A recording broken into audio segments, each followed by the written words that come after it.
The whole like 73% of the average American budget is in housing, food, and transportation. Like when we sit down with people, those are the three levers that we pull first is how can we chip away at those so that way you don't have to lose your Starbucks coffee or your Netflix or whatever, those little creature habits that like we love. Keep those things. That's totally fine. Let's focus on like the 73% of your budget and you're going to be just fine. Welcome to the House Hacking Success Podcast, where you'll learn the path to free rent and financial freedom through real estate. Featuring your hosts, Brad Labrie and Drew Klingler. What's up, everybody? Real quick before we start the show, if you go down to the description or the show notes for this podcast episode, there's a link, and that's going to send you to a page that you can download our free ebook on. This ebook is really good. Brad wrote it, and it covers everything that you need to know about house hacking in a very structured order so you can put all the pieces together. All right, enjoy the show. Welcome to House Hacking Success. Today we have a couple of awesome guests. We have the Phi couple, Josh and Allie. Josh and Allie, we appreciate you having on. Thank you so much for having us today. Yeah, we're really excited to be here. We also have a third guest, my beautiful wife, Allie, also. We appreciate you joining us. Thank you. Thanks for having me. So this is going to be an awesome episode. I'm really excited. It's going to kind of show something that we haven't shown on our podcast before, which is kind of, the couple podcast, what it looks like to house hack together as a couple. So Allie, go ahead and ask the first question. So our first question for you is, where did you learn about house hacking? Did you have friends or family that you learned it from? Did you read a certain book? Yeah, so it was an article by Brandon Turner from Bigger Pockets, and it was titled. I know him. Yeah, he's a pretty big deal. So it was how to hack your housing and get paid to live for free, and that was actually my introduction to the term of it. And then I actually read the book Set for Life by Bigger Pockets CEO Scott Trench, and that actually kind of like really spelled out the whole concept for us for house hacking. Okay, awesome. So who here was more interested in the house hacking at first, more open to the idea? I think I can guess between the two of you. I would have to say that Josh was 100% open to the idea of house hacking. He, listened to tons of podcasts. He read a lot of books. He talked to a lot of people doing it on, the Bigger Pockets forums and kind of like dived headfirst into this concept of house hacking. After researching, then presented the idea to me and I'm like, what are you talking about? Yeah, so you never heard of it before. I'd never heard of it before. And I didn't have someone coming at me like, oh, so I think maybe this is a good idea. It was like, Allie, the year of our wedding, let's buy a multifamily property, be landlords, house hack. We're in this nice little 1-bedroom, garage central air apartment. Like, let's get rid of that and move into like a 120-year-old house and like make it work. Yeah. And in the process, let's get rid of the car that you love. It's sort of a perfect storm, huh? So let's talk about that first, experience. Kind of Allie, what ultimately, drew you to the idea of house hacking? Like, what was some of those barriers? Obviously, societally, like there is a HGTV promotes, the single family house. There's nothing wrong with that, but it's more of like the traditional American way.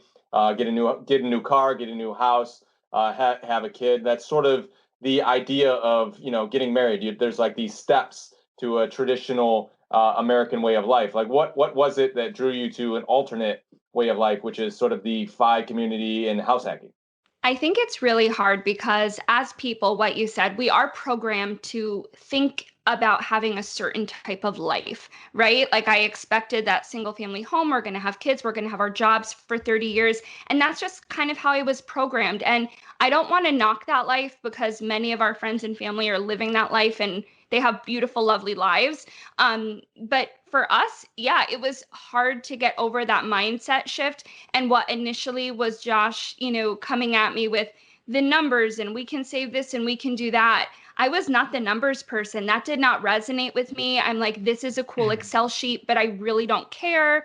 For me, it was honestly traveling and quality of life and all of these different things. So I say this a lot, but like once Josh started speaking my language and putting things in a way that I could actually understand and relate to, like, hey, if you get pregnant and you want a longer maternity leave, you can take it without worry. You know, if we want to go on a longer trip than just what our vacation time allows, we can do that too. So that is really where the buy-in came for me, because if I'm going to be making a sacrifice, what felt like a sacrifice, what am I going to get out of it? What are we going to get out of it? And for me, it was for sure the quality of life factor. Yeah. And for me, it was, I was burnt out in the career that I was in, trying to climb that corporate ladder, if you will. And I was spending less and less time with Allie. And the more we started talking about what do we really value the most? What are we really trying to accomplish? And we even like wrote everything down on paper. The more that we wrote down the things that we value the most, and then we looked at the life we were living, almost none of the things that we value the most were we actually doing. And that was a big game changer for us. And then, plus, student loans was causing a lot of stress and a lot of anxiety, because here we are wanting to travel more. Here we are wanting to start a family, maybe one day get a single family house. And we had 6 figures in student loans. And the way my brain works, I was like, how we buy a home when we have a mortgage worth of student loans. And so that was causing a lot of stress, and we knew we had to do something different. Yeah. For sure.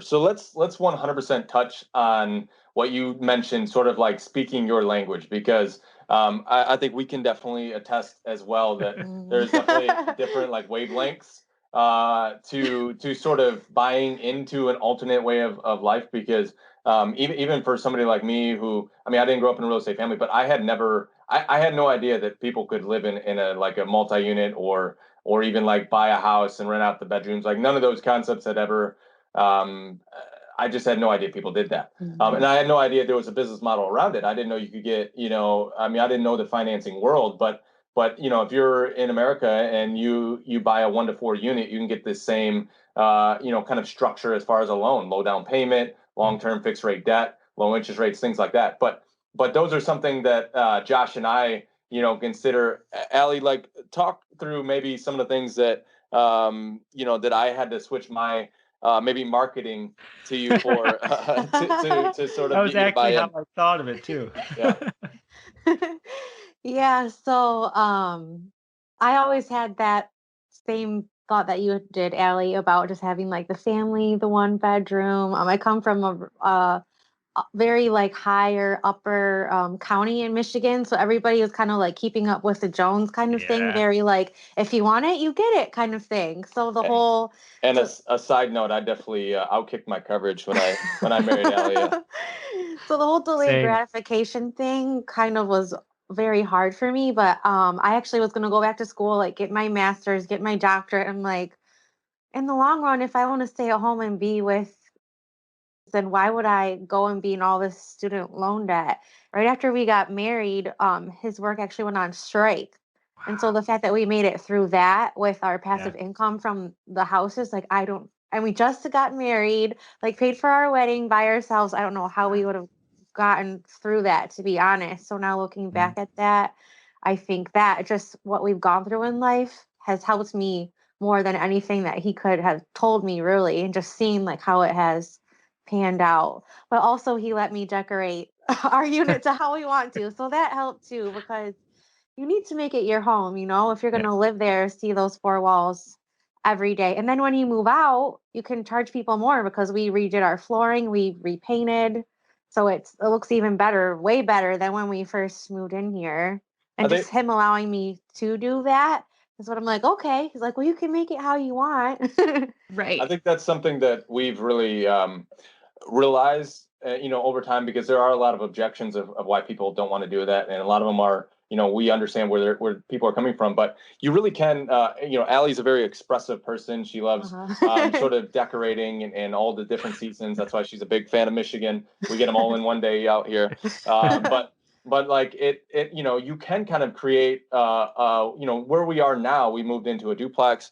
My wife is pregnant. We're expecting a child and things of that nature. But it sort of feels like we have our own place. We're able to kind of, express what she wants to express within the house and stuff like that. And you can create that sort of lifestyle while living for essentially free. And that's something that we now talk a lot about, with our friends and other people that have expressed interest in the idea, is that, it doesn't have to be some rundown multi-unit or something to that nature. You don't have to have an invasion of privacy. There are ways to do it and go about it and look for specific properties that kind of allow yourself to live a certain type of way if that's the lifestyle you want. How about you guys? Yeah, I'm really glad that you shared that. So Allie and I, we'd also always aspired to like work together because we love spending time together, and that was something that we always thought would be great. But initially, it was, well, if we want to work together, we have to go somewhere else. Either Allie would have to go to the company that I worked at, or she works in the school, so I'd have to go back for my master's. And every single time it was like, well, there's but we want to work together, but we were kind of like putting our future in the hands of someone else, like that third party employer. And what was really powerful about real estate and house hacking is that now we're putting our future in our control, which is so powerful because we can manifest what we want through our action and all of that, And that has been like super empowering. Like we finally have our thing, and it's really exciting. And there's definitely been some growing pains because like I was 100% like the numbers guy. And I was bringing us to those duplexes, triplexes, and quads that were in really bad neighborhoods, needed a ton of work. But I was like, don't worry, the numbers make sense. And she's just over there with wide eyes, like, okay, whatever you say. Like really, really sketchy, unsafe neighborhoods. And I'm going from like our nice little like rental community with a pool and a gym, and you're bringing to me to these units that are like quite literally falling to the ground. Like there were high violence rates in the area. And I was like, this isn't happening. Like you are not selling me. I'm not picking up what you're putting down, friends. So it was really not working. So we had to shift that. and the thing is too, so this has also been a great way to build trust, because once I stepped out of the numbers and then I started looking at real estate kind of through Allie's eyes, because that changed everything for us. All of a sudden, it wasn't so much about we have to live for free. It was, well, if we can at least save $600 or $700 a month, that's $8,000 a year of after tax. That's like a huge pay raise for us. It's still a win, it's still a win. And we can actually love living there. And once those light bulbs started clicking for us, everything changed. Yeah. For sure. That's a great segue into another point. I like that you brought that up because when we got married a little over a year and a half ago, we had moved into a new place, and we were on the 1-bedroom side, and the other side was much bigger, and it completely paid for our mortgage. And I love that idea. And my wife is like, no, we're moving over there. Like we need more space. And it took way too much convincing to do that. But ultimately, we had talked a little bit about this, the nuance, like the balance that we bring to each other. Josh, you and I, numbers, we're looking at the long-term growth potential. We're looking at, maybe scaling and a lot of these things where our wives balance us with kind of a lifestyle, some of the things that we don't consider. And now, we joke about this all the time because I was so resistant. I mean, it took a lot of convincing. Yeah. And now, I mean, I have an office. Now that we're having a kid, it's not a challenge at all because we now have another room for the kid. And it's just overall a better situation. And we pay, somewhere between $300 and $400 a month, but really, that's just paying tax and insurance, because the other side still pays the principal and interest payment and all of that. So definitely, there's a balance there. Speak to that a little bit. So for us, like we actually had the identical situation. Our very first duplex upstairs was a 2-bedroom, 1-bath, maybe 900 square foot. And the downstairs was 3-bedroom, 1-bath, 1-car garage, private backyard, huge driveway. And so my mind said, well, obviously we're going to live upstairs. And that's not where we ended up moving. I mean, for us, again, like it was this tiny little apartment versus, the large luxury kitchen, like gorgeous. And yeah, it made practical money sense to move to the upstairs one. But again, house hacking was already kind of a hard sell for me. So I'm like, if we're going to do this thing, I want the nice one. And we did it. And then, we did it again. We're in this second one. And honestly, with the second one, I had a lot more buy-in. So we ended up moving into an older, more outdated, in need of a lot of TLC unit.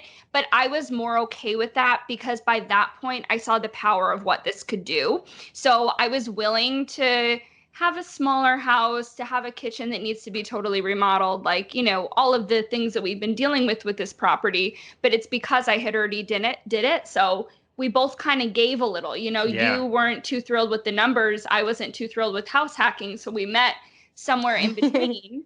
And that's what kind of sealed the deal. And there's real value in that. Like we both changed our marketing, and for me, all of a sudden I was like, I actually kind of like having this extra space and having these rooms and so on. I was like, this is kind of crazy. I love having a backyard. Imagine that. It's nice to live in a nice place. Right. And so I think once we both kind of started playing to our strengths instead of trying to like pull the other person, everything really got much better from there. And now we're in our second house hack. Mm-hmm. There's 100% of power in that for sure. And we have begun to figure that out for ourselves as well. Allie, you talked about like figuring out the power of house hacking and the second property being, a little bit more of a buy-in for you. Talk from your perspective, what the power of house hacking looks like for you.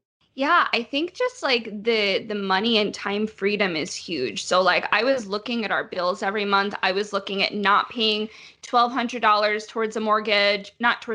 towards the rent that we were having previously, all of those outside costs. It was like, wait, what were we paying in our first house hack? Like a couple hundred. It's like $600. $600. Okay. So it's like, wait, we went from paying $1,200 to now $600, and that just frees up extra money. And we need a place to live anyway. So why don't we do it where someone pays half of our mortgage towards that investment? So that was really big. And then getting into this one and now living for free, like that's crazy to me. If we followed my plan, we'd probably be in a mortgage $2,000 a month, who knows?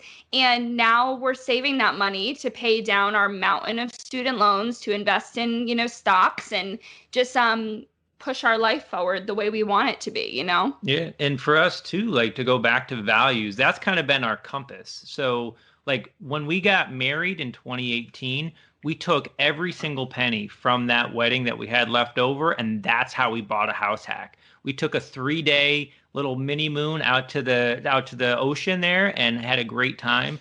But we knew there was something bigger. And so that's what we did. But then fast forward, travel is a big value for us. So last year we got to spend almost 2.5 weeks out in California. Amazing hikes and everything like that. And we were able to pay for that because our cost of living is so low from house hacking. Mm-hmm. Had we not done what we're doing today, that probably would have just been like, put it on a credit card, throw an interest rate on that and finance it for like 2 years. And that would have been more of a stressor, but instead we got to have an amazing trip.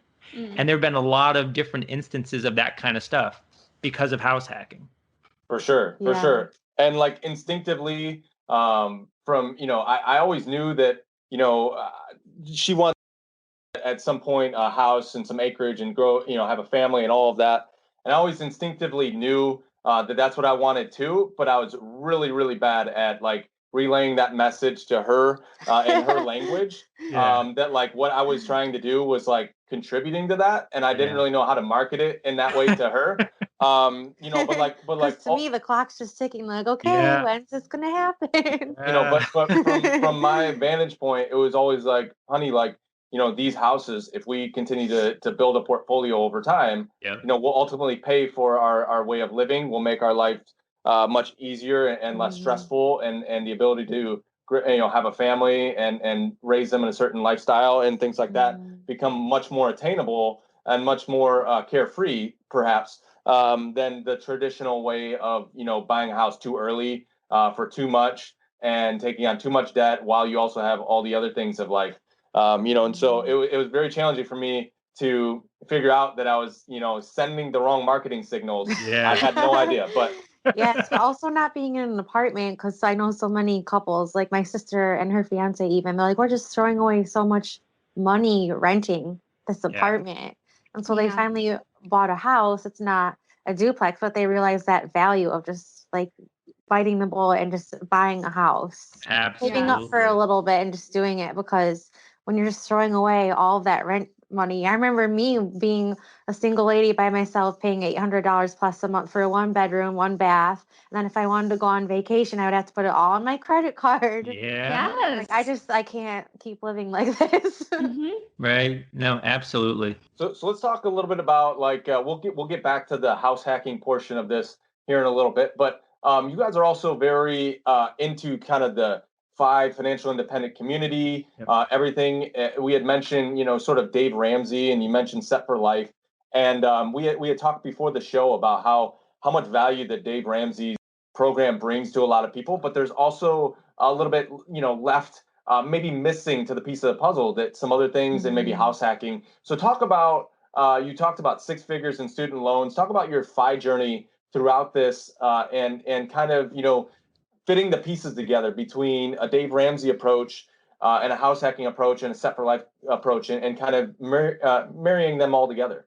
Yeah, no, I mean that's a great question. So like for us, the goal is definitely to have a nice home, like eventually one day not have people living upstairs from us and all that kind of stuff. But when we started down this journey, the idea of going right into that life, that we couldn't wrap our heads around it. And so priority one was really just how can we get out from debt? Because we felt like at the very least, if we wanted to have that type of life, student loans aren't going to help us necessarily get there. And so yeah, we discovered Dave Ramsey and we read the Total Money Makeover, and we started going down the 7 baby steps. And All um, those steps. yes, and I'll tell you, I mean, it was. I'm so grateful that we discovered his method, or Hmm. because it really got us talking about money. I mean, we had been together for almost 4 or 5 years before we found Total Money Makeover. I don't know if we ever really talked about money. And that's a big thing because I think we live in a society where we talk a lot about our purchases, but we don't talk about how we make those purchases or the debt we go into or the saving strategies that we use. So I Right. Or think, what do you do? Or like, what do you do? I do this and I do that. And it's like, well, that's great. And if you make all that money, but if you don't know how to save it or invest in it, you're just, Yeah. just gonna blow it. And that's Yeah. how I kind of was. I'm like, I want to get my doctorate, make 6 figures plus a year. right. And then I'm like, well, I'm gonna go into 6 figures, go trying to get that doctorate. Right. Well, that's exactly it, Crazy. right? So like it seems very taboo to talk about money Uh-huh. and we're heading into marriage, but we were kind of just, fumbling along here, paying our bills, doing this during doing that, but we Yeah. weren't living an intentional life. And I think That's with my Dave favorite Ramsey, he word. really taught us a lot of those fundamentals that we needed. But Yeah. right, like you said, it didn't fully click for us. It was a little all to one end. We're like, wait, we just have to fully pay down our debt and really sacrifice our quality of life for the next, 3, 4 years. People do it and they rock at it and they're doing awesome things. It didn't fit for us, Right. you know. And for us, it was a little bit too one-dimensional. Like when we were talking about when we initially started looking at rental properties, I was looking way like the worst possible properties, and it may have made sense. I don't know if we would have survived that. And so the same holds true kind of for Dave Ramsey. If we strictly stuck to that, yeah, I mean, it put a lot of strain on us, especially kind of the year going into, Mhm. our marriage. And so then quickly the dialogue became, okay, this is kind of okay, but we need something. We still need to have some joy in our life. Maybe there has to be a better way. And so I went to Google and started reading forums and everything like that. And that's actually when I came across the book Set for Life. And that book became, when talking about language and stuff like that, that book kind of became our blueprint because it had that debt payoff component, which we definitely resonated with. But he also talks about owning assets. So that way, when you get across that finish line of, yay, we paid off that debt, you also have things that are producing extra income for you and giving you more time versus one or the other. And so for us, we're big into the happy medium, find that Goldilocks type of scenario. And that's where Set for Life really kind of gave us that happy medium. For sure. And I think we resonate a lot with that too, because, you know, there are elements to where, you know, we are, and mostly me being very frugal in areas, but there are also a lot of things that bring us joy that we don't really, you know, of course we're mindful of, but when it comes to spending money, we attempt to spend money on the things that bring us joy. And giving away and helping people and helping people in the community and being involved in the things that we're involved with.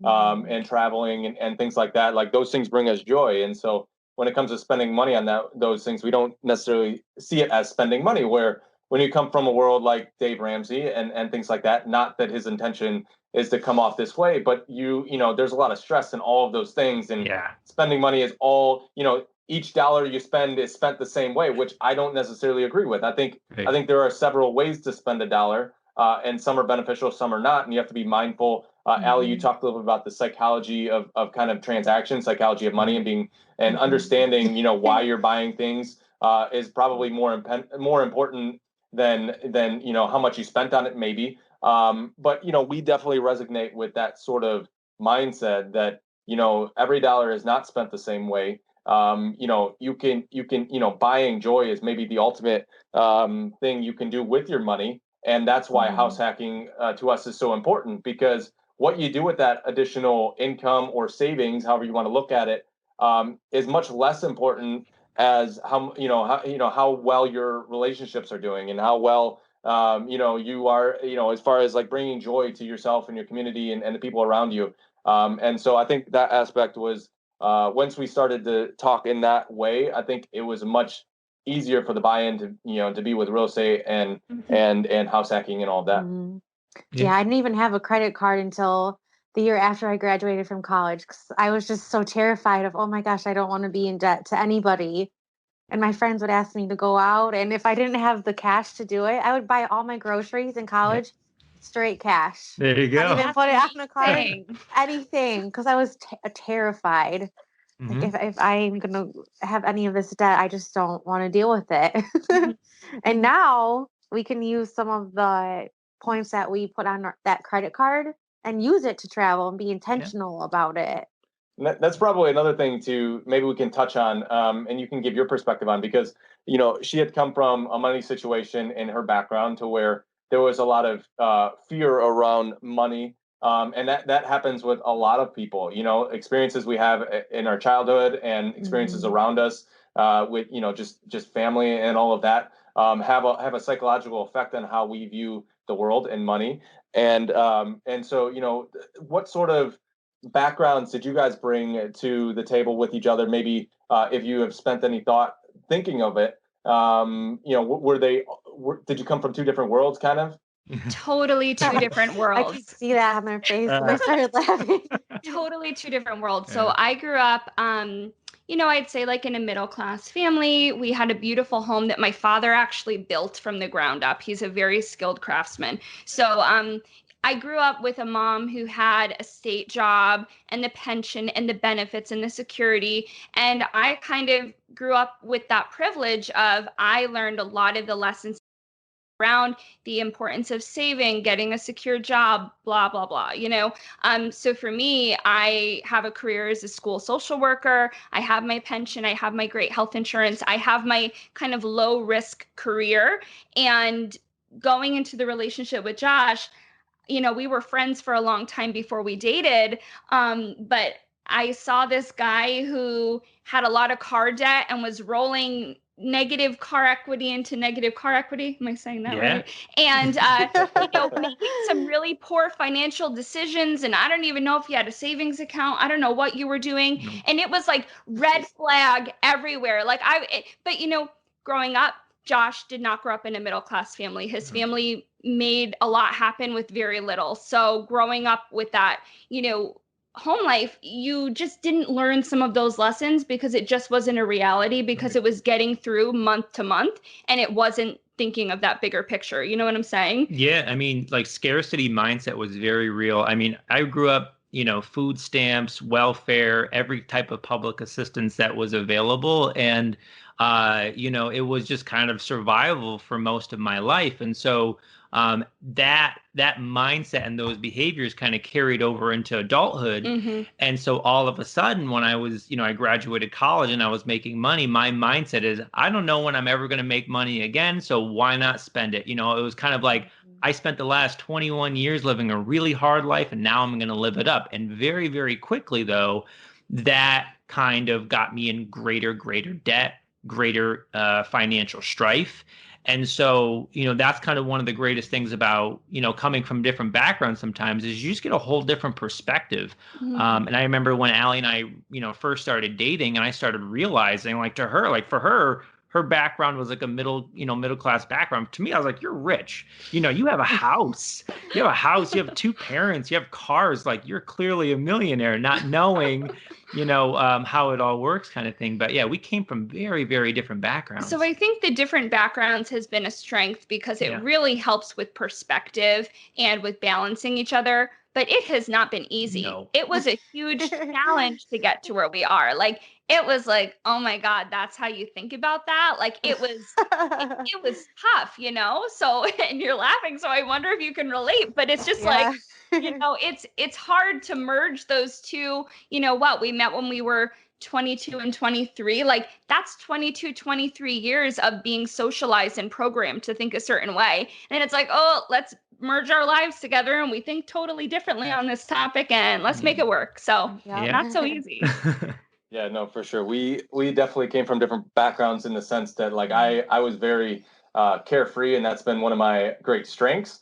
But it's also, being married to Allie has been a huge benefit in the sense she's like, oh, well, that could have went wrong, or that could have went wrong. And it's like, man, I like literally never considered any of that. And like, I don't know. I just figured like if anything went wrong, I would just work hard enough to like overcome it. And that was a huge benefit because it allowed me to kind of get in and where a lot of people do like analysis paralysis. I've never related to that because I just shoot and then aim. And where like my wife like aims and then like pulls the, would like aim again and then like aim again and then like aim again. And I'm just like, all right, I'm just going to leave. But yeah, it's just different perspectives and kind of marrying those two and merging the two. Like obviously there are so many things that I've learned in like the last year where I'm like, oh, I would have never, ever in my entire life figured that out by myself. Nope. Yeah, no, man, everything you're saying right now is like literally us to a T. I mean, and so the thing is too, so because I've always just been kind of like jump into something and I'll figure it out, in the midst of everything, in a way, like, so I've definitely been more of a risk taker because it was all or nothing for me. And so that's actually a big reason probably why we got into house hacking. Oh yeah. Because to me, it was kind of like, we can't afford not to take this chance.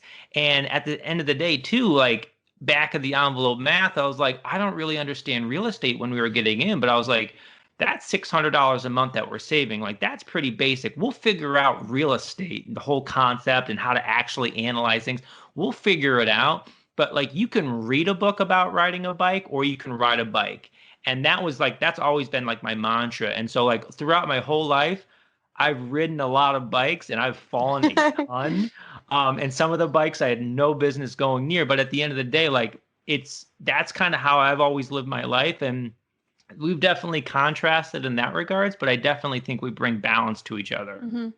For sure. And I say it all the time, like doing your first deal, you could read 1,000 books and listen to 1,000 podcasts and you'll never gain not only the confidence, but just sort of like you'll never understand it at the level that you would with one deal because it relates in a totally different way. You have an emotional now when I listen to books, I have an emotional kind of thought that it is provided by one of our properties. Right. And to where when you're reading, these concepts sometimes can get so out of control and you're like, man, I can't relate. I could never relate to that. But then when you go through it, and so, Brandon Turner from Bigger Pockets, of course, talks about it all the time. But like, if you literally just find an average deal to where, you make sure you get an inspection on it, and so there's nothing majorly wrong with the property. And you basically just get, the average, maybe a little bit of savings or you come close to living free or something like that.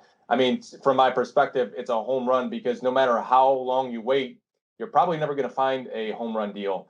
And it just kind of leads to analysis paralysis. And so if you can find a mediocre deal, it just provides the confidence that you could never, find in books or podcasts.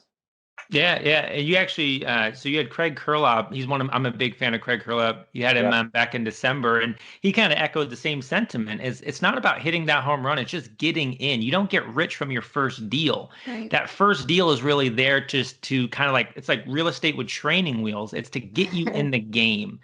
And then once you're in and you start learning and you're saving money and so on and so forth, then you can really start looking out and start saying for our next deal, okay, now that we've had a year of like a crash course in real estate, now we can get a little bit better at finding those deals. And our first deal, it was a nice base hit. The numbers weren't like off the wall. They were pretty good, but really it got us in the game. It got us saving money. And that's really what helped us get our second deal. And our second deal, the numbers were way better. But we wouldn't have been able to get this if we hadn't done that. And so sometimes I do think people get lost in trying to find that home run without realizing base hits win baseball games too. So Josh, let's talk a little bit about those first two deals from maybe analytical approach, but also from the perspective that you guys are a little bit uncommon to the fact that both your deals were off market, from my understanding, and what that was like. And walk us through kind of both those deals from maybe your perspective analytically. So when we had first started looking for properties, like Josh had said previously, we were looking all over the map. Originally, we were like, we want a 4-unit, we want to live for free, we want great numbers. It just wasn't realistic for the market that we were in. We would obsessively look at properties. A property would be on the market for less than an hour. We would be the first person in there. And then by the end of the day, there were 20 offers. Most of the top ones were like all cash, 50,000 over asking. We were over here with hey, we have a 5% conventional loan, and we just couldn't compete with these bigger investors. So for us, it was really, yes, about getting that deal. And do you want to talk more about the numbers? Yeah. So, I mean, we were submitting offers left and right, losing. And that's really when the doubt and fear started coming in of maybe this isn't in the cards for us. And this is just a cool idea that other people can do. And so luckily we had a great realtor. And kind of like the 11th hour, her and I were ready to throw in the towel. He said, hey, just so you guys know, I know a couple, and they're like you guys in 10 years. And they are looking to sell their home. They don't want to list it because they would really prefer to sell to a young couple. And another thing with them too was that they were looking to buy a single family home. They were having baby number 2 on the way. So they didn't want to have a quick closing. They were looking to have a closing from when it was October to almost January. So they needed more time to look for a house. So maybe conventionally an on-market deal, people are like, I'm going to buy something and I want my property. We were like, yeah, we'll wait until you're ready. Let's make this work, so it's solving other people's problems. So we were willing to be that solution for that, Yeah. And they had started house hacking, and it was just the two of them, and they had a baby, and they said, not a problem. We can keep doing this. We're going to buy another house hack. And then they had a second baby, and the wife was like, we're done. I want a single family in the country. So, so we closed on that the week of Christmas 2018. We purchased at $158,000 using a 5% conventional loan, all in with down payment and closing. I think we put down about $14,700. And then, we moved into the downstairs unit. We actually inherited a tenant. The guy who was living upstairs had been there for a long time. The sellers had said, hey, he's a great guy. He works a lot. He always pays his rent early. And at that time, we weren't really looking to, have vacancy or anything like that. This was our first foray into real estate. Right. So the mortgage on that was $1,384, and we were getting $725 from upstairs. Awesome. So you did a conventional on that one. My understanding is the next deal you went with FHA. Is that correct? That's Cool. absolutely correct. Talk a little about your experience with that and the second deal. So for the second deal, it also was an off-market deal. Our long-term tenant from our first property got married after a year of us living there. He got married, wanted to move in with his wife. So we were fixing up the apartment. We were able to raise rents, but it just so happened that like we were fixing up the apartment and, someone in our local neighborhood was walking by and we got to talking with them and we had offhandedly mentioned like, yeah, we're looking for another property if you know of anyone. And at the time, he's like, well, I have a property, but I'm not looking to sell. And we were kind of like, that's awesome. But if you change your mind, let us know. And Josh and I are pretty active in our local community. So we we're on the community Facebook page. We go to local events just to like network and build those connections. So, 6 months after we had that conversation with him, his position has changed and he was looking to sell. And, I think because we made that connection, it was really lucky. And, he was willing to sell to us and work out another off-market deal that is literally 6 houses down from our first house hack. Yep. So because we self-manage, that makes it very convenient for us too, because we can literally walk from one property to the other. Yeah. And the big thing too is, so we love the neighborhood. So to kind of go back to what we were saying, like you can find a great property in a great neighborhood and have the numbers make sense. And I didn't think that was possible until we got into the neighborhood we were in and we got our first house hack. So we love the neighborhood. The duplex that we now own, we had walked past 100 times and always said, wow, we really admire that. I wonder who owns that. And so, yeah, and we spend a lot of time letting people know kind of what we look for, who we are, so on and so forth. And so when the opportunity came up, we were more than happy to solve his problem. So for the second property, we used a 3.5% conventional loan or FHA loan, 3.5% FHA. We had to do that just in terms of funding and what worked for us at the time. Yep. So I think between closing and down payment, we paid $13,200. We moved into the downstairs unit. And the upstairs is currently rented for $975. For sure. And one thing, just to highlight with FHA loans, the great thing about them is that they're federally backed, which allows younger couples and people like whether they're couples or not, get funded, whether it's a first or second deal, because it's a much easier to get qualified for them. And a lot of people mention, the PMI and things like that. But from, now Allie and I are buy properties as traditional investors, 20% down and things of that nature. When you factor in the higher interest rate, associated with buying a property as an investor, it pretty much is a wash. The PMI is really just the cost of doing business to be able to buy a property. There's so many options after that, if you wanted. We did a 203K loan, and so we ended up refinancing and going conventional and all that. So there are ways, if someone down the road wants to do that. But when you're talking about getting into these neighborhoods,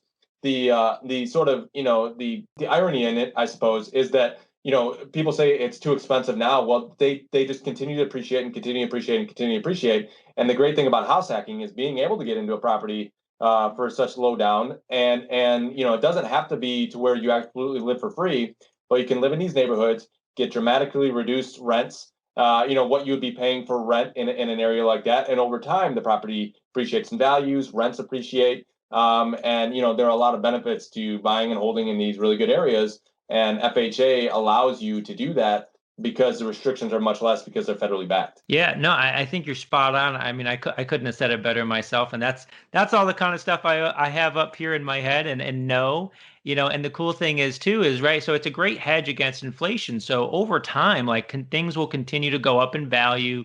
Cost of goods and services will continue to rise.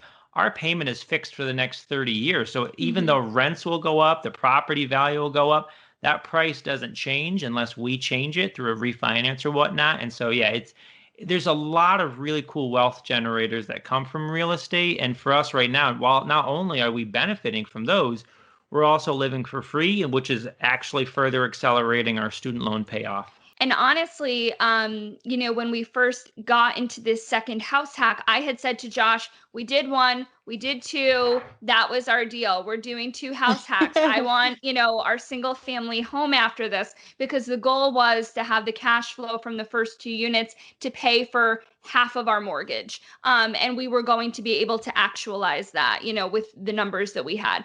So that was kind of the goal. We got into the second one and I'm like, let's do it again. Like, why not? Let's do one more, because it is, I don't want to say real estate with training wheels, but it kind of is. Like, you're living there anyway. You're not needing to put down as much capital right away. So it's great. It's awesome. And we'll see about the third one in a year from now, And, once you kind of get over that fear and you realize in a way kind of how simple it is. I mean, it's like, you're just buying a house, but instead of it costing you some amount necessarily to live there, it saves you more money. And so now that we've done it twice, this project, this rental is more of a fixer-upper, which is fine. So we're learning a lot of new skills, really broadening our network in terms of contractors, so on and so forth.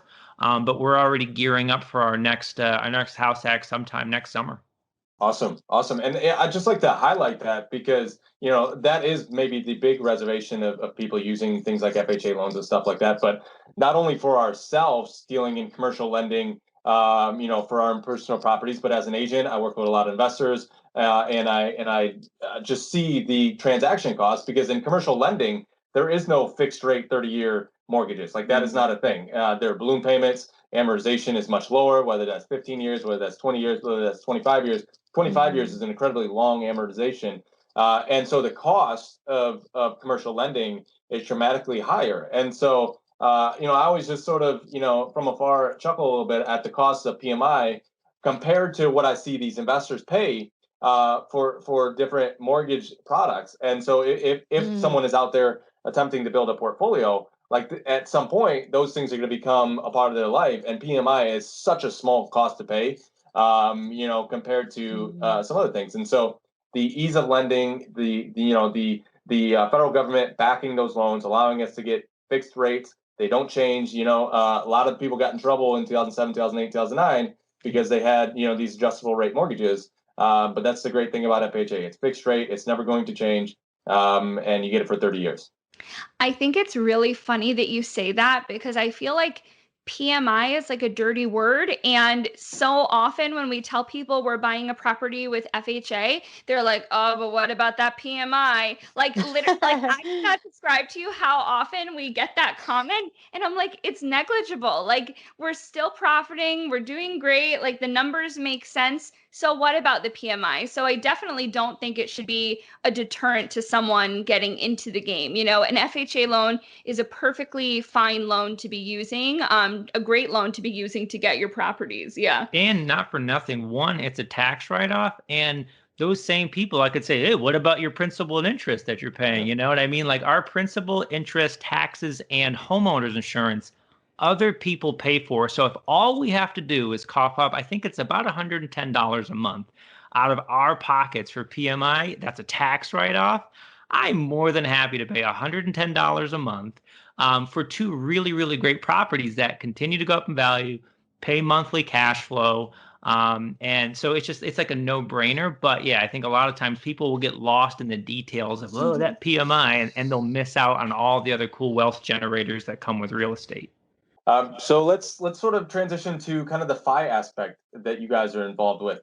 You guys are in the stock market and very knowledgeable and just everything in the FI community. Speak a little bit to that, and obviously kind of they correlate with house hacking, but speak to that. So a big thing for us with FI is, when we first started this, we just had our 9-to-5 jobs, and that was what was supporting us and paying all of our bills.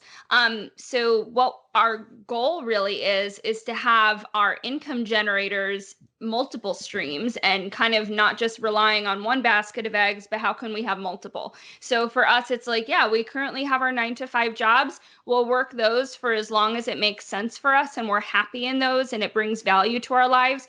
But also we want to diversify our income. So we're doing that through real estate. We're doing that through the stock market and index funds. Josh and I are starting up. Well, Josh has been doing money coaching and life coaching, as have I. And we were really branching into that too, where we've learned so much and we've seen the power of it and we want to give back to other people. So that's something that we're really looking to grow, which kind of ties into our why of, work optional and location optional. So if we're able to work remotely and help other people on their journey, amazing. So yeah, I think I pretty much said it, but just developing those multiple streams of income. That's just it. Yeah. I mean, our big thing is time, right? So time is finite and it's the most valuable resource. And so for us, we really want to rapidly kind of like accelerate what we're doing so that we can give more of our time to the projects that excite us, but really also like the people we love the most, and then the ability to travel. And so that's kind of what FI means to us. It's such an awesome community around the FI and FIRE and all of that. And so, it's a very uplifting community and very encouraging community. And it's awesome that you two are both now giving back and helping others and lending a hand. And that's why we absolutely want to get you guys on the show, because you have so much, to value to bring. And I think this is, just hopefully what people can take away from this is obviously the appeal to house hacking is dramatically different between, maybe Josh and I and Allie and Allie, like what actually brings, value to us and why we are attracted to it. But then also a lot of the times, like Josh had mentioned, are what we learned before we were even cognizant of it, of money, has a dramatic effect on how we make decisions. Yeah. And I think the thing that, maybe we don't even stress enough, what house hacking brings to decision making. Yeah. Because, we right now it's sort of on steroids with COVID. But, everyone's decision making over the past several months has been dramatically escalated to where it was during normal times. Anxiety is at an all-time high. It's been a tough year in many aspects, but specifically from personal finance. I mean, a lot of people are struggling out there. And the freeing element of not needing to worry about the mortgage payment. Once you buy a house, there's sort of a law of reciprocity that brings your attention to personal finance, because now, especially if you have a duplex, you have to now worry about 2 furnaces. You have to worry about 2 water heaters. You have to worry about all these additional things, which just escalates maybe most people's saving, right? Like now that you have to think about something more than just your own personal place. You put more money away. There's more of an approach maybe to FI. There's just so many added benefits, not only mentally, but then just without even necessarily being cognizant of it, but like you're saving for another place now. And it just kind of gets the snowball rolling. Dave Ramsey, the snowball, did that snowball. Like there's an element of that, which is why, again, we touched on this before the show, but which is why I love understanding Dave Ramsey at a high level, like a psychological level, because everything that he does in his course is designed to meet our psychological needs. Like he does like the smallest credit, bill to the largest, not because that makes the most mathematical sense, but because it gets the ball rolling in our mental ability to do it. And so obviously there's a little bit to that his approach might lack for people like us. But there is a psychological element that really, really benefits people long term if you can understand it. And I think house hacking definitely encompasses that, especially during tough times like this.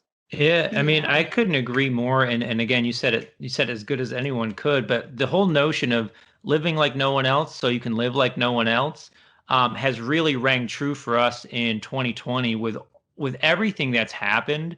We have a lot of friends and we have a lot of family who have gone through some really, really hard stuff. And not to say we haven't had, not had our own challenges, but in some ways we've been able to live like no one else this year because of the choices that we've been making the last 2 or 3 years. That level of intentionality has created a lot of optionality for us too.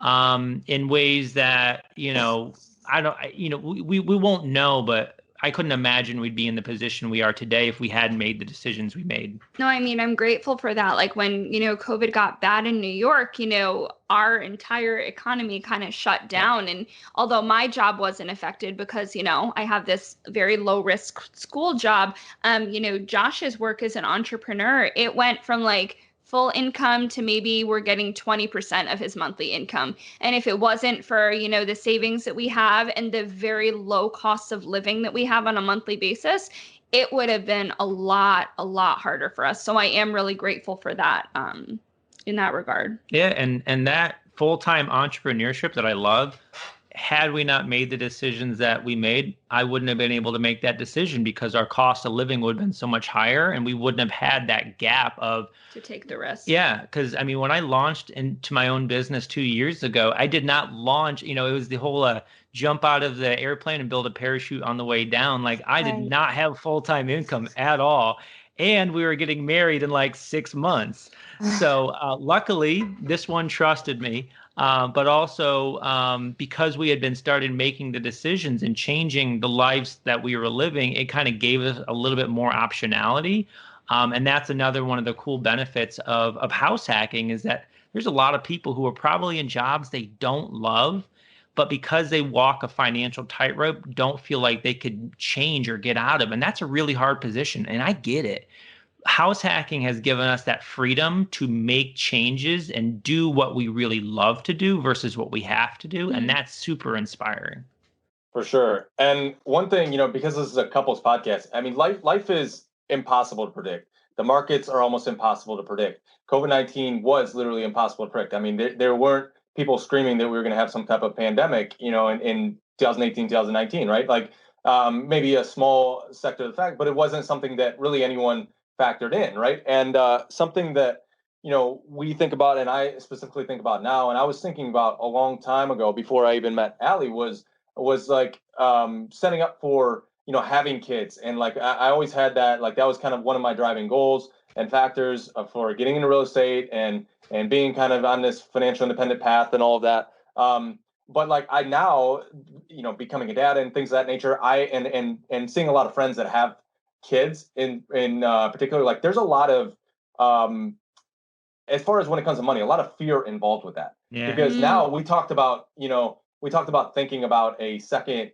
furnace or water heater. I mean, that's a whole nother thing to now think about a whole nother human being and protecting that and things of that nature. And I see why, I see why so few people, if they go down the traditional way of life to buy a house, I see why they never end up investing in real estate because that psychological factor of like buying a whole nother property that you don't live in and it's far away and the amount of possibilities of things to go wrong and 20% down and all of that like is a lot to overcome, which is why I'm such a proponent of house hacking, and especially early. But even if you're, even if you have a family already, and you can accommodate that, like there's just it's a lower barrier to entry. It's an easier psychological barrier to entry. You living in the property, you're lowering your risk factor all around. And when the unexpected happens in life, which you're never going to predict for, you have the ability to adapt. And I think adaptability, Josh being an entrepreneur and myself as well, like adaptability might be the most important factor of long-term sustainability, not your ability to predict, because, I don't know very many people that are able to predict very well, but I know a lot of people that are able to sustain long-term, wealth generating, whether it's in real estate or other forms, because they're able to adapt.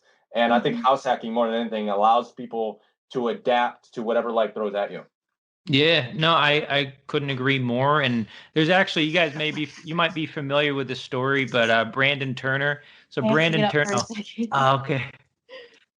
But when Brandon Turner, when him and his wife Heather were planning to start a family, they actually bought a rental property specifically for their daughter Rosie, put it on an 18-year mortgage so that if she wants to go to college, if she wants to start a business, whatever Rosie wants to do, most people, they are super stressed. How are we going to pay for college? And then thinking of it differently and saying, I'm going to own a rental property. I'm going to have tenants pay for my child's college tuition or seed money for a business. That blew my mind. And so now we pay extra on our first mortgage every single month so that eventually when we are blessed to have a family and we have that child and they're at that age, we have that level of optionality. We're not worried about how are we going to pay for college because we have, $200,000 or $250,000 in equity that in the drop of a hat we can make possible. Yeah, for sure. And, you can't predict for a lot of those things. Like, even if you begin to, like, there's just a lot of costs associated with, having a kid and then just, the cost of, just having a kid go from, being an infant to graduating high school. I mean, it's a high level cost. You're paying for college, a lot of these things that, as younger adults, we don't necessarily think of. And so, it's sort of all encompassing when you're talking about house hacking and buying real estate. Brandon Turner's story obviously is awesome. From that standpoint of buying that place, having it pay off over her lifetime, and then allowing her to do what she wants with it, whether go to college or whatever. One thing I have solace in is, have you heard Brandon Turner's full story? I think so. I mean, I've listened. His background in money makes me feel like 100%. He had like thousands of dollars in credit card debt, and he was just wheeling and dealing. And so he jokes about it a lot, like his background in money. But I mean, house hacking just allows you to be adaptable, like we talked about. Yeah, no, that's exactly it. And we have some really big goals. And, for us, as opposed to just trading our time to make those dreams come true, we want to own as many assets as make sense so that those assets can make our dreams come true. For sure. So what are some of those, not necessarily whether you want to talk about like long-term, a decade or 2 decade or 3 decade goals, or just sort of the more like actual, steps you're taking now to kind of reach FI or what that really looks like, what you guys are looking to the future for? Yeah. So, I mean, the big thing for us is we want to own a rental portfolio that provides enough cash flow so that when we do settle into a single family home and we start a family, the rentals will pay for that entire mortgage. So that takes that cost off of our plate, if you will. The way that we invest in stocks, we really like dividend growth investing. So a portion of our portfolio is focused on, growth oriented and like the S&P 500. And actually, to go back to like Brandon Turner, one of his analogies or expressions is, cash flow will get you out of a job. Appreciation will build you wealth. And so we're looking to build up as much passive monthly cash flow as possible. So that way, if we so choose, we can leave I like what I do. I would just like to do it, much less. And then if Allie wants to leave her job, she can leave her job. But really the goal is really in the next probably like 3 to 5 years. So somewhere in our mid 30s to be at that place where we could launch kind of like phase 1 FI, if you will. We're both still kind of working passively, doing things that we love, but 70 to 80% of our monthly expenses are covered by stocks and real estate. So like our assets are kind of fueling our needs, and our jobs that we choose to have are fueling our wants, and we're able to travel and we're able to have flexibility and live the life that we want. So yeah, definitely. Absolutely. So one question we ask each guest is, it seems like the 80-20 rule applies to obviously, pretty much everything, but house hacking in particular. We on the show and we get a lot of people reaching out to us wanting to house hack, but it seems like there's a sector of people that set out to want to do it, and there's only a small few that actually take the leap and do it. What do you both feel is the X factor, and why there is a small percentage that actually take that actionable step? Honestly, I think that mindset is such a huge barrier. I know that we were filled with so much fear and so much doubt, and the what ifs that kind of you were saying that like you maybe didn't have, but Allie did have, with like, what if this happens? What if that happens? That was me. It was like, what if we have to evict a tenant? Or what if, the roof collapses? And I'm thinking of these catastrophic realities of being a landlord. But, with my mental health background, there's a strategy of, go to that worst case scenario and then figure out how you'd figure it out. So like, okay, what if we have to evict a tenant? Okay, is it the end of the world? No, we would have to go through the steps and checks and balances and all of that, and we'd figure it out. So I think that a big reason why people don't get into this is literally just because it's the unknown, it's scary, it's a risk, and it is hard to take risks and a big risk and spend a big amount of money. So I think once you get past that mindset and you realize, like, we literally would go through our worst case scenario. What if we can't pay our bills? We have to move in with one of our parents. We both lose our job. Like, so much has to go wrong for all of that to happen. But going through that, it's like, wait, that's kind of an unrealistic fear, and kind of overcoming that fear. Yeah. And for me, like, so I love math and I love risk mitigation through math. So for me, like, we're both like, oh, no. Yeah. So like, as far as like, how do I quell fear? I just math stuff out, and then I look at, okay, what's the reasonable rate of return and how much is this reasonably going to cost us, and there's like spectrums of like nothing goes wrong or everything goes wrong. It's kind of like a bell curve. And the truth is usually somewhere in the middle. And so for us, like, I understand that success leaves clues. I understand the reason why I loved real estate is because initially, like so many, I was like, I need to invent something that doesn't exist. That's what's going to get us there. And that is so hard. So I decided, why not just play it safe and do something that people have been doing for generations, real estate. And guess what? There's books. Like, there is a blueprint of like, do this, do this, do this, and it's probably going to work out well for you. So the more that I started reading and studying, knowledge quells a lot of fear that I have. Couple that with the math of it, I'm like, this is a no-brainer, like super low risk endeavor that we're going into. And the more that I got educated, the more that I read, went on podcasts, so on and so forth, I was like, this is actually super safe. What's really risky is if we go and buy that nice house at 123 Main Street with the $2,000 a month mortgage with the $700, car payments. That's super risky. That I can't math out. And so this is a cakewalk for us, I think. Yeah. So you were speaking about books. Do you have a favorite book or lifestyle book that you suggest that really helped you? I know you had mentioned some previously. Yeah. So 3, if it's okay. 1, Set for Life is my go-to. Mm-hmm. I think everyone should read that, especially if you're like 17, 18, and you're like, oh, I'm about to go to college, but you don't really know what that might cost. I think Set for Life is a great one. Your Money or Your Life by Vicki Robin is also really transformative, because so often we think of things as just, well, it just costs money. We don't tell the full story, and we don't correlate how much of my time that I'll never get back, how much of my time does that thing cost? Mm-hmm. Is that worth more than my time? And the answer for me is no, because time. Yes. So Your Money, Your Life. And then the third one is actually, it's by Ramit Sethi. It's called I Will Teach You to Be Rich. And similar to Set for Life, like Ramit is very much the like, get your Excel stuff, get that all figured out, then live your life outside the Excel sheet. Like, automate that, but live your life. And his big thing is spend lavishly on the things that you love and cut mercilessly the things that don't bring you value. And those two things, I feel like for us, like, we spend on the things that really excite us, that align with our values. And we're really comfortable with those things. We cut the things that really don't bring us joy or bring us value. And that's how we save as much as we do. Mm-hmm.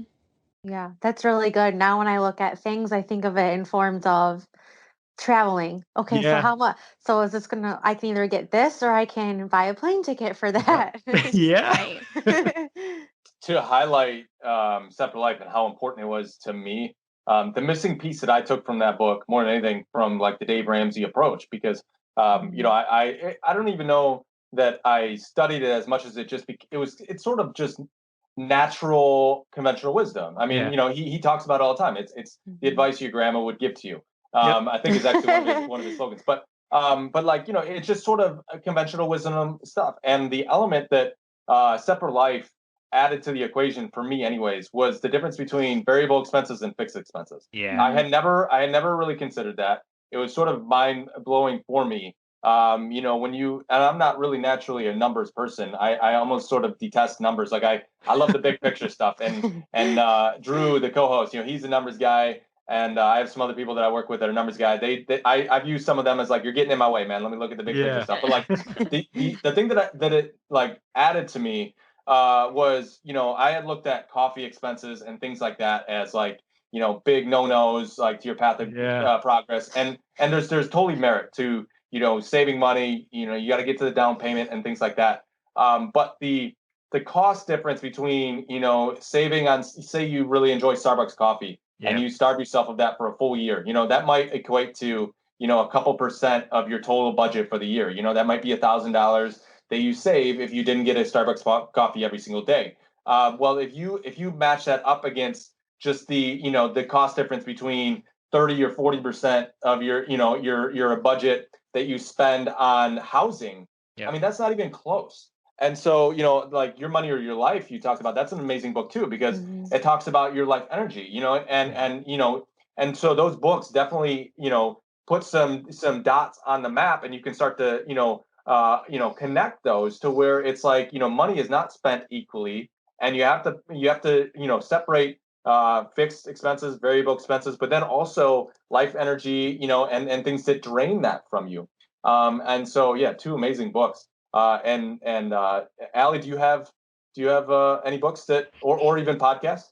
It's actually funny because I like kind of describe Josh as like my content curator. Like he is like, I want to read all the books, I want to listen to all the podcasts. And then I'm like, what podcast do I want to listen today? Josh, I kind of feel like listening to a podcast about dee. And then I'll say that before I drive home from work, and he'll shoot me over a podcast. So like if Josh says a podcast or a book, chances are I've read it too, and I've listened to it too, because I'm like, hey, send that over to me. So yeah, like everything Josh said, I couldn't have said it better. We really like Afford Anything by Paula Pant.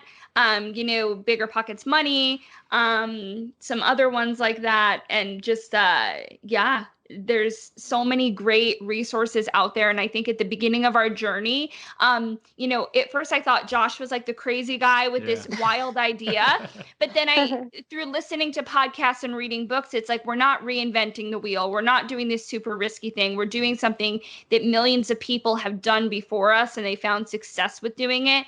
And that is why listening to the podcasts like this, reading the books, it's just been the biggest source of inspiration for us, because it's like, we're not alone. There's this really cool community of people that are doing just what we're doing. And that's awesome. So that's why it's so cool to connect with people like yourselves, and just meet people that kind of are doing that too. Like you guys get it. And so often, I mean, we love like our friends and stuff like that, and we spend time with them, but sometimes we're the frugal weirdos, and, and they're like, we kind of know what you guys do. And we're like, and then I'm like, if you really want to know what we'll do, like I will talk all day, but usually I just kind of smile. I'm like, yeah, we buy houses, and I just kind of like downplay it, because if I try to really like unleash everything that we do, and I'm like a fire hose sometimes. I gave up years ago on trying to like explain house hacking. Like I don't even tell people. I mean, if somebody wants to know, but yeah, I mean, especially, I still work for a corporate 500 company, and and so there's people make a really good living, and so like the whole idea of living in a duplex is just so radically like weird, like and so I don't even try to explain it anymore. No, yeah, it's bad. I'll literally, like, before we have social events, I'll like preset Josh and be like, okay, before we go into this gathering, like, we're not going to go wild about what we do. Like, if someone asks, we'll talk about it. But yeah, it's again, it's that mindset shift in finding your circle of people you can talk to with it. And luckily, we've found that circle, and we have a lot of people we can talk to about it. And our friends are super supportive with it, even if they're not doing it. So it's been cool. And it's cool because like, so for like 2 years or so, I feel like we've kind of been like in the audience, if you will, and like listening to awesome podcasts and reading books and just like getting so much inspiration for it.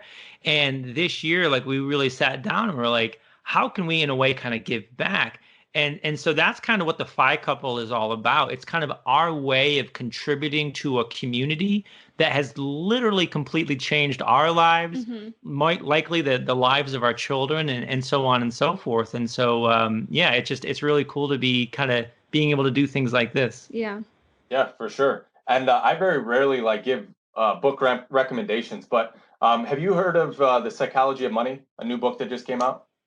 I've heard of it. Who's the author? So, you know what? I do not know the author, but I know it was. I'm gonna put it in my phone. It was. I just got done reading it, Okay. and it's sort of a PhD's perspective on money. And Sure.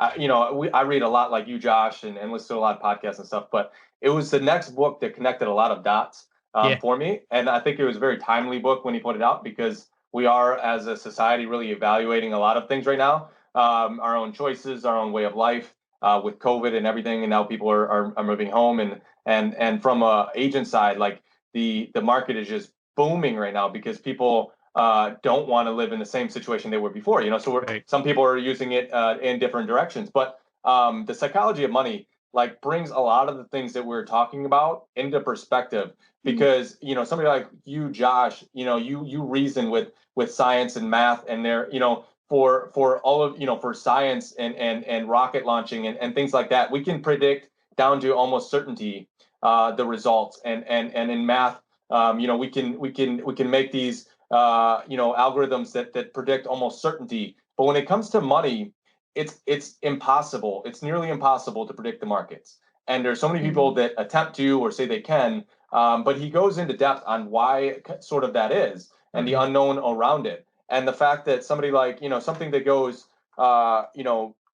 people don't talk a whole lot about, is the fact that Warren Buffett went through 14 market cycles in his lifespan, and the kind of sustainability of, the mindset that it takes to sustain, because we hear all the time people say, I'm going to invest when the market dips.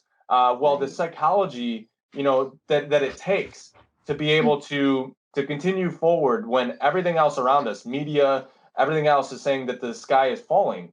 Right. It takes a high level of psychological willpower. And it's just an incredible book. I think you would really, really enjoy it. Did you happen to see the bet that Warren Buffett did with the hedge fund managers? No. Yeah, so it's going to confirm in a way everything you're describing. So, and I'm a big Warren Buffett fan, and that's like a whole other podcast. But so long story short, and this is a big reason why we just basically do index funds. So Warren Buffett, there's tons of hedge fund managers, multi-million-dollar or $1 million under asset management hedge funds, who their job every day is they can't match the market, right? They have to beat the market, and they have to beat the market by a significant amount to make all those fees worth investors' while. So Warren Buffett bet a bunch of hedge funds, I think it was like $1 million or some amount, that over 10 years, these hedge funds could not beat a basic S&P 500 index fund. Good old boring S&P index fund. And they thought, you're crazy. We have algorithms. We have all this data and research that says we can beat you. And he said, fantastic. Show me over the course of 10 years, because anyone can beat the market for like a month or a year. Show me a 10-year time horizon. I'll let you guess who won that bet. And so often we as humans, I think, we overcomplicate things. That's why we do index funds, because they're time tested and we know it works. That's why we're doing real estate, because it's time tested and we know it works. We're not trying to reinvent the wheel. We're just trying to do things that have proven track records and high probability of success, so that most of our time can actually be spent not trying to pick the best stock or do these crazy exotic things, but it's actually just spending our time living a life that we love and letting our investments take care of themselves. I was going to ask you, did you both invest in the stocks before you were married, or did you do that together? Because that's actually all I had known was investing in stocks, and I got rid of mine when we did get married because it was kind of a gray area for both of us. So why do you have stocks? Mine are very low risk too. Like I took no risk in mine, and I had a financial advisor helping me out there because I didn't know. Like, oh, I trust you. Here you go. Yes, exactly. And I think like for us, it was kind of like, there's a theory that like you make change in one system and there will be ripple effects in all of the systems. So like we made this change with real estate and living below our means in that. And it really ignited that fire and passion of like, so what else can we do? Hey, I see what this is doing. What else can we do now? So really it was like as a joint thing, I think, investing in stocks and we don't have car payments. Both of our cars are no debt against them. So just reducing our cost of living and enhancing our assets and, profit every month. So, yeah. And the big Yeah. thing is too is so, and this is just my personal theory. I think there's a lot of misinformation out there that makes the stock market seem scary and really complicated. And if it seems really complicated, and it's not just stock market, it could be real estate, it could be different things. People are going to say like, "Ooh, I can't do that because I'm not, whatever credential. Therefore, I'm going to give my money to someone else because they're the pro, they're the expert." A Yeah. lot of those experts, do you know what they're investing in? Index funds. But they're charging you a fee for it. So when you understand whether it's real estate, stocks, so on and so forth, basically when you understand how it works, first and foremost, kind of how to pull that lever. But secondly, when you train your mind to not think short term, but think long term, all of a sudden, like it becomes really, really simple. Actually, another book, if you want to check it out, specific to the stock market, is The Simple Path to Wealth by J.L. Collins.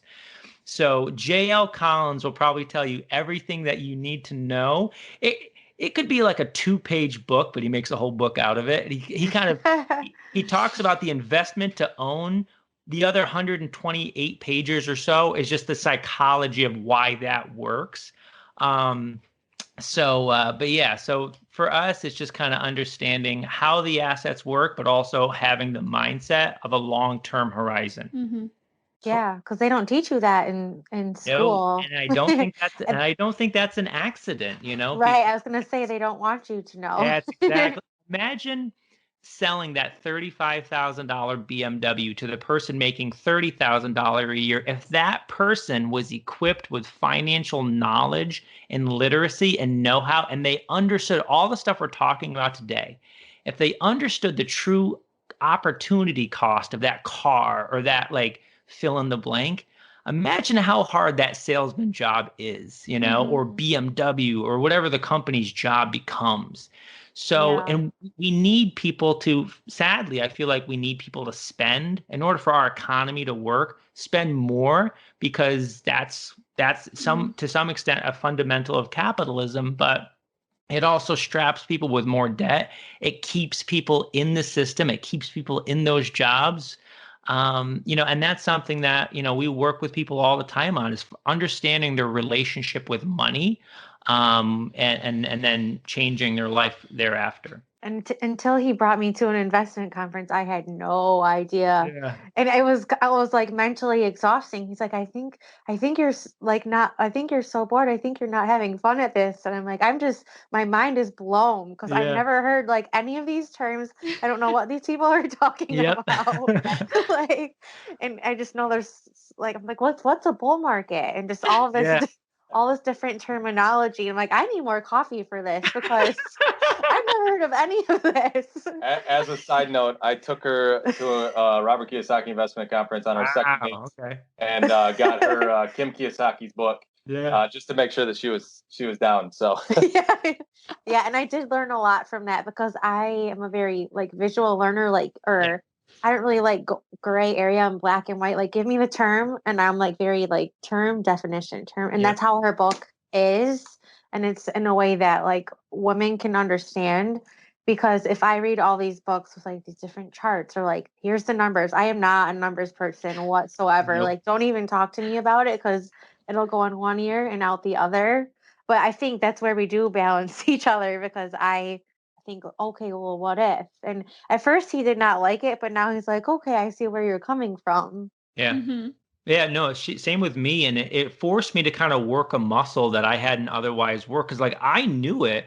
Half of it is knowing it, but the other half is actually being able to articulate it. And because I had it all up here, but I had to convert it into a language that Allie would effectively understand.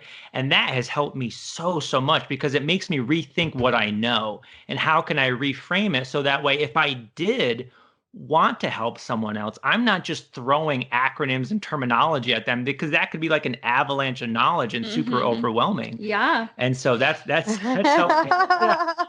Imagine that. I mean, we have two big phrases that I feel like we say a lot, like little mantras in our relationship. One is stay in your lane. So for that, I mean, like, I really handle like the renovations and I pick the floor colors and the paint colors and I do different things and I do tenant relations and I'm good at that.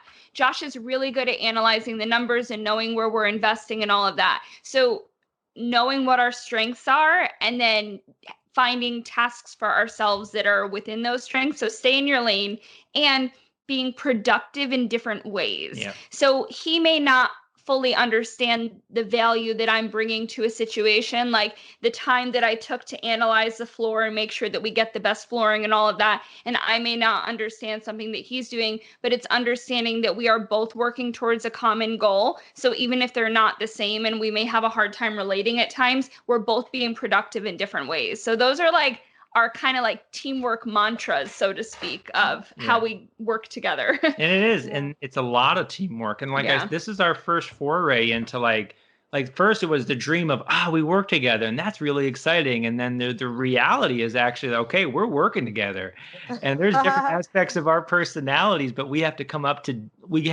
with like daily collective, sometimes really big decisions. And that's not always easy, but it's been a great learning opportunity as well. Yeah. You know, Josh, I feel like you and I now have the ability to get a career in marketing. Yeah. Now that we've been able to convince our wives, we can do this, buddy.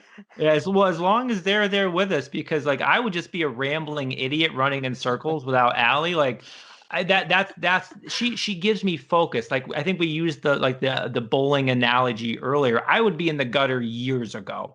But she kind of keeps me on track and that helps me a lot. And I think we kind of balance each other in that way. Yeah. For sure. And that J.L. Collins book is awesome. As a side note, Drew, who is the co-host of this podcast, he's a professional bowler. So he was bowling at the time. He had no thought of money and he just, was following a passion. And he was working at one of our properties for an HVAC guy, just trying to make a little bit of money so he could keep professionally bowling. And I had that J.L. Collins book on repeat. And he's like, this dude is weird. Like, why is he listening to books while he rehabs his property? Like, this is the weirdest dude I know.